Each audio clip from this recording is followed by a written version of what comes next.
Hello, before we start this video, I would like to thank you all from the bottom of my heart for all the supportive comments on the last video. You guys are amazing and I read all the comments and thank you guys so much. Alright. Greetings, it is I, Ectopluto, and I did not solve Deltarune. Welcome to my great channel. This video contains no spoilers. I'll just talk generally about Deltarune Chapter 1 and 2 and Undertale. Deltarune tomorrow. Yes, that is true. Deltarune is tomorrow. And by the writing of this video, it's Deltarune in 16 hours. Or heck, I think when this video gets uploaded, it will be Deltarune yesterday. I know it's ridiculous to go out of my way and make a video about a demo of a game when there will be a heck ton of new content coming like any second now. But I need to talk about Chapter 1 and 2 on their own and how we see them right now. Because once we get new content for the game, it will never be the same. We're going to finish Chapter 3 and 4 as soon as we can. We will consume all the new content like we have never consumed before. We're going to find all the paths that we can take. Although personally, I don't think that Chapter 3 and 4 are gonna have a weird route. It's just a Noel thingy. But we might see the results leaking in. So, because we will never return to post Chapter 3 times, I really want to make this video to remember like how it was. And I'm on a ticking clock here, so I gotta make this video quick. I can already see the countdown live streams on my YouTube feed.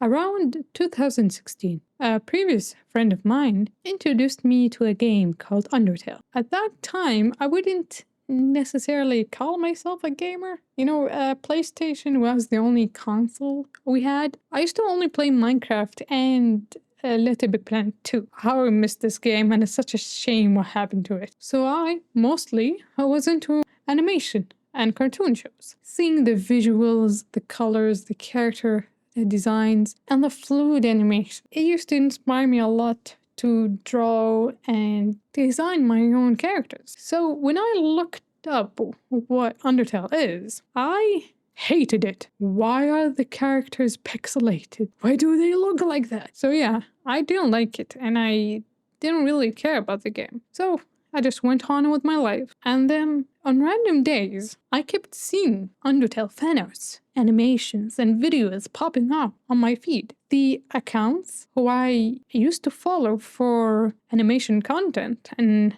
cartoon shows slowly started shifting to posting Undertale content instead. It kept showing up more and more until I finally decided to give it a shot. We didn't have a computer to play games on, so of course I turned to watching gameplay videos, and you know exactly who I started watching. You guessed it, none other than the top of the morning guy himself. And then I got hooked, not necessarily by the gameplay, but by the characters, the personalities, and the dialogue. The game was funny sometimes, emotional sometimes, and somehow I found myself caring deeply for little pixels on my screen. Like, how did I get attached that easily?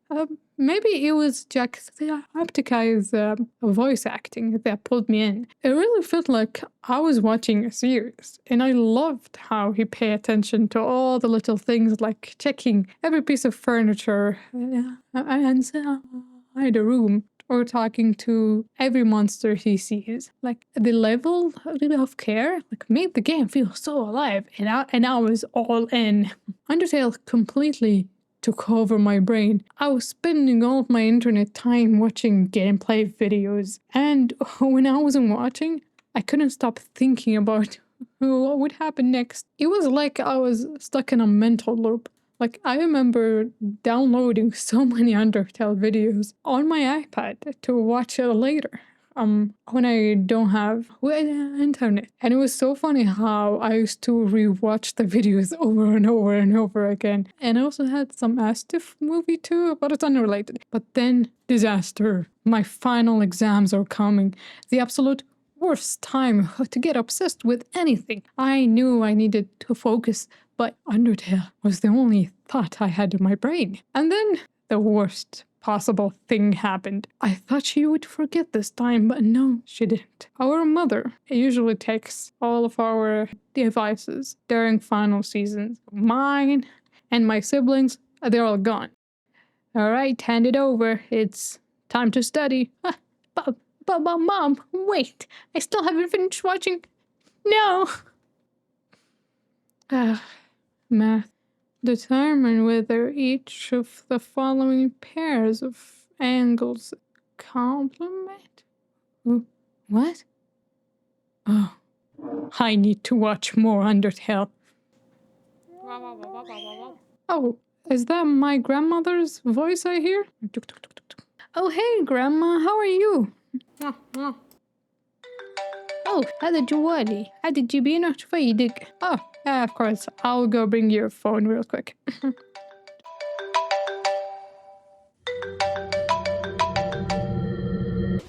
the morning to you, ladies. My name is Jacksepticeye, and welcome back to Undertale.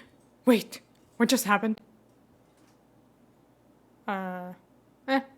I'm kind of obsessed with this game. I don't know why. Already, I love it.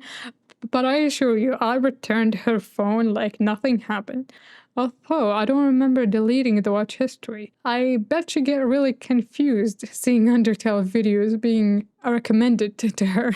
She would probably think her phone got possessed or something. And so, after I finished finals, I continued watching until I finished the series. So, after finishing watching the gameplay, of course, you go to see fan content. And I went to see fan art, to be precise. Looking how artists draw Undertale characters, it was amazing. I found it very hard to believe that it's from the same game. It was amazing because the characters in Undertale were pixelated and they gave it the freedom to reimagine the characters like as you want. And I love that. I love that so much. That means no two fan arts ever looked exactly the same. Unlike cartoon shows that I used to like, are very clear and predetermined. There's not much room to interpret how they look. Unless you're a realistic artist trying to reimagine how the characters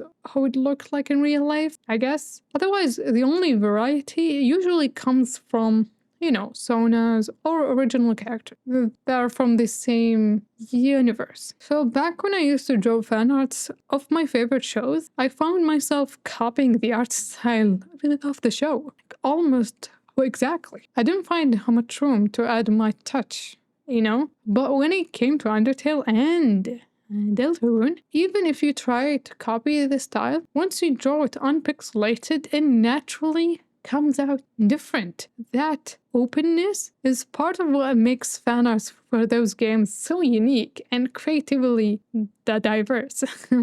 So you could clearly see the artist's touch in every piece. Heck, Undertale fans did not even stop here with their creative diversity. They created AUs, so many AUs.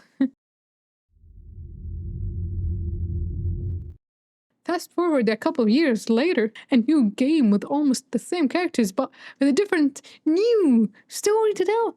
It's like playing something familiar, but it's entirely new. And this time I could finally play and experience the game myself with my computer, with my own personal computer. I enjoyed the game so much. You won't believe it, but I actually like it more than Undertale, especially in the fighting system, because it has a strategic RPG approach. I would challenge myself to finish the game with the least rounds possible. Oh, and I really loved the Jebel. And here's an old drawing of him. I made this when Chapter 1 came out, and I can't believe how old it is. God, it looks awful. But later, there's another secret boss. But later, there's another secret boss that I loved even more. Foreshadowing. Deltarune, Chapter 1, it was fun. It was charming. It was short. There's only one chapter? What does that mean? Wait, out of 7? I think that time I had the impression that chapter 1 was a demo. Then we will get the entire game later, like at once. And it will be paid, of course. I mean, that's why the chapter 1 was free, right? Can you guess who's my favorite character? Please guess. Please guess. You would not. It's impossible to guess. I feel like when chapter 2 came out, it changed everything. Like it gave us a clear idea of how the system of the game is gonna be like. It was like a series, you know? It made it very clear that there's a pattern going on with the repeating things from chapter 1. For example, each chapter we're going to enter a dark world and seal its fountain at the end, hopefully. Fight the main boss of the Dark World, who may or may not be related to chess pieces in the descending order, and find and fight the secret boss, find the secret eggs. After that, it became very clear that we won't be getting the entire game at once. Instead, it's being released in parts. 1 or 2 chapters at a time. This was my very first time seeing a game take this release approach, dropping chapters individually with long gaps between them. And you know what? I love that. I genuinely love the system. I honestly don't mind the wait at all, because in Deltarune, there's so much to dissect in each chapter. It makes the game feel like a series.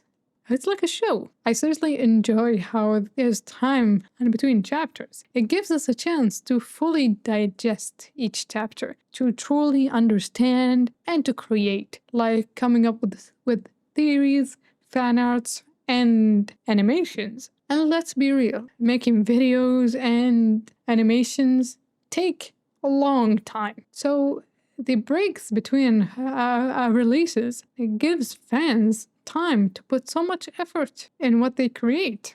But my favorite part of all, the theories. Like right now, with just chapter 2 and 3, with just chapter 1 and 2, we don't have like all answers, but we have just enough information to spark a ton of ideas. And I honestly couldn't care less about how possible a theory is. What I love when my brain goes from what? That sounds ridiculous. That definitely will happen. To, by the end of the video, wait, hold on a second. You're onto something. Even when I 100%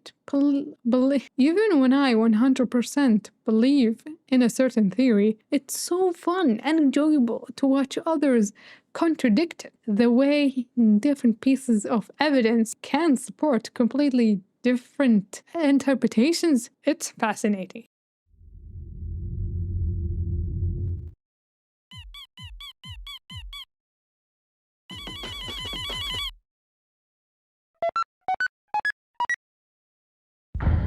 Oh my god, more chapters. I screamed my lungs out. I changed my bio in every platform. Deltarune in 2 months. Deltarune in 2 months.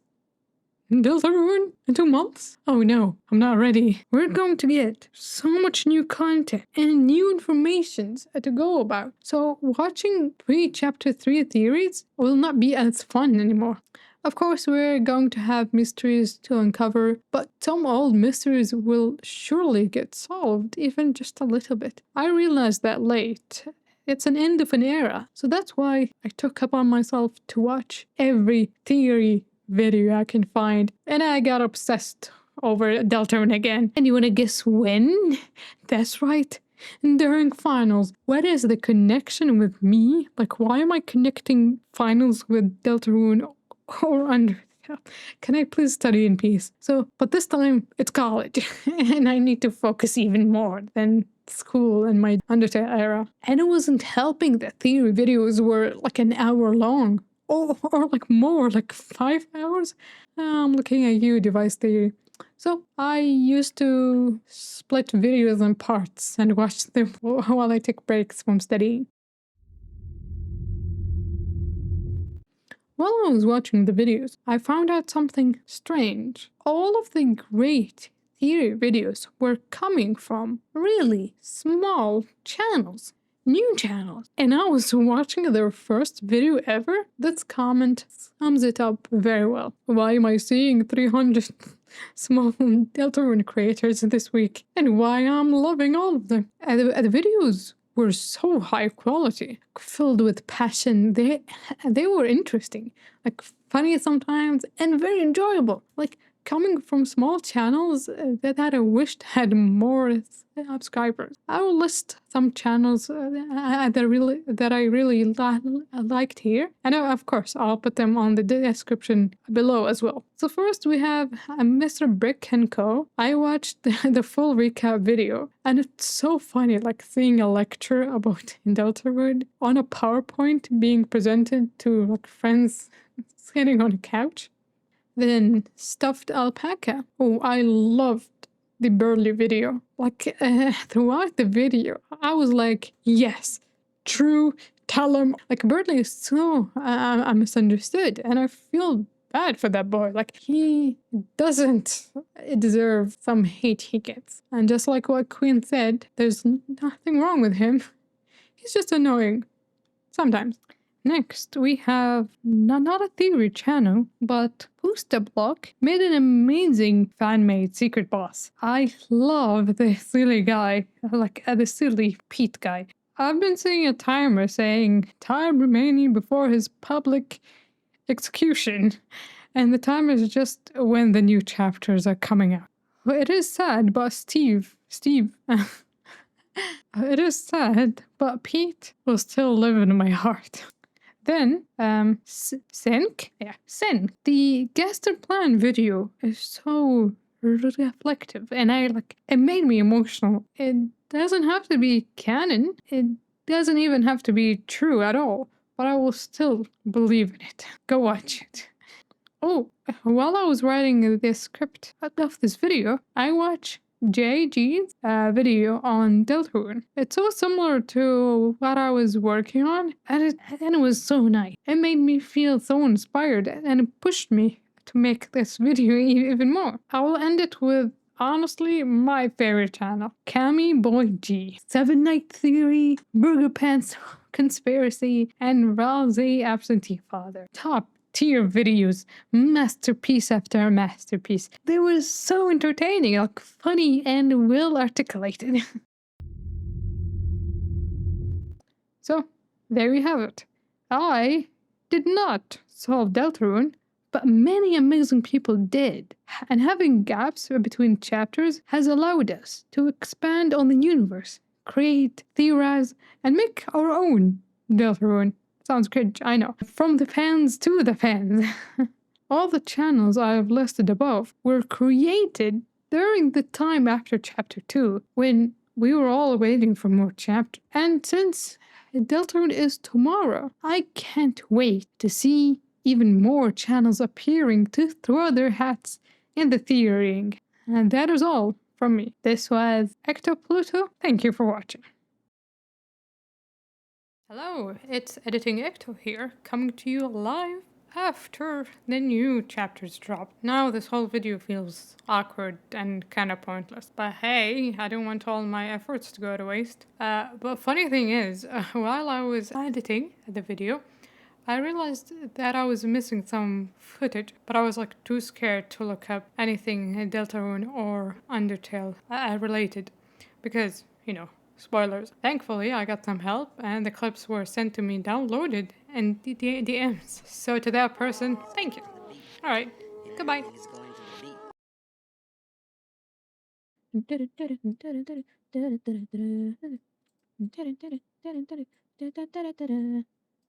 Where's DJ Subatomic here?